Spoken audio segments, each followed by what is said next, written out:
The wall at Jericho was an impenetrable force to any army that was trying to overtake the city. Before even dealing with the wall, the attacking troops would have to navigate their way across a 27-foot wide, 9-foot deep pit that lined the outer edges of the city. Then there was the wall itself, 17-foot high, 5-foot thick, pure mass of solid stone. If the attacking army managed to get this far without being shot down by archers, all that was left was to defeat the well-trained Canaanite army that was waiting within. This was the reality for a young leader named Joshua and his ragtag Israelite army.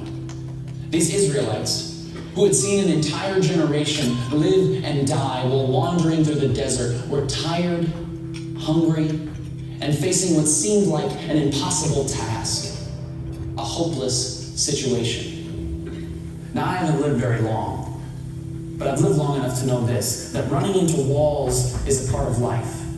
And the bigger the wall, the more hopeless the situation can seem. The large walls of sickness, loss, divorce, addiction, they pop up all around us and they seem impenetrable.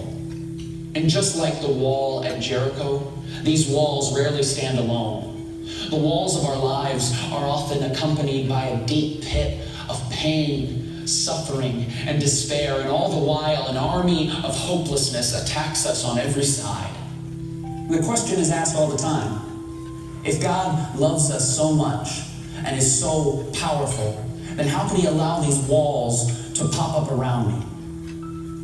Now, I don't pretend to have the answer to any of those questions, nor do I pretend to understand just how deep or dark your suffering has been.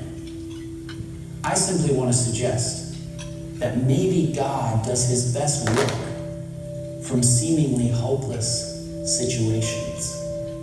When I read the Bible, I read about people and characters, all who faced seemingly hopeless situations.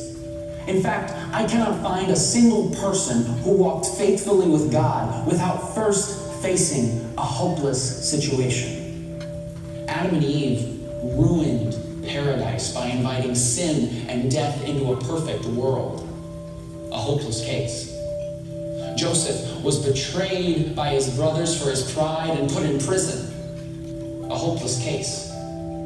Moses was cornered on the banks of the Red Sea with the most powerful army in the world breathing down his neck. A hopeless case. Gideon was 300 against 300,000. David stood across the valley from a bloodthirsty giant. Esther was a woman trying to gain a word with a prideful king. Daniel's roommate was a lion. His friends were thrown in an oven. Jonah sucked at his job and got stuck in a whale. Peter was a coward. Paul was imprisoned. The 5,000 had no food. Lazarus was dead. Timothy was too young. Abraham was too old. The youngest son was too stupid. The walls of Jericho were too strong. And Jesus was humiliated, hung on a cross, and buried in a tomb, burying all hopes of the revolution that was hoped for thousands of years. Now, everybody was ready to close the book on these stories. The end, game over. But if there's one thing we learn from the scriptures, it's that we can never place a period where God has placed a comma. Because when all other options have been worn out, when circumstances couldn't get worse, when everything else has failed, get ready, because that is exactly where God shows up. Because Joseph became second in command. The Red Sea parted. Gideon won without lifting a weapon. Goliath's head was on a plate. Esther spoke and the king listened. Daniel tamed the lion. The oven felt like room temperature. Nineveh repented. Peter became the rock.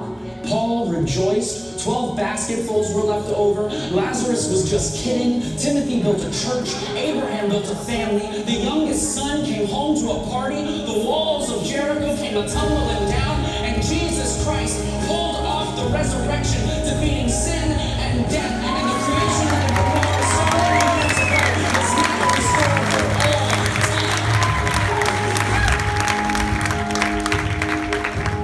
time. With God, what seems like a hopeless situation is not only possible, it's favorable. Because only God can turn a mess into a message. Only God can turn a trial into a triumph, a test into a testimony, and a victim into a victory.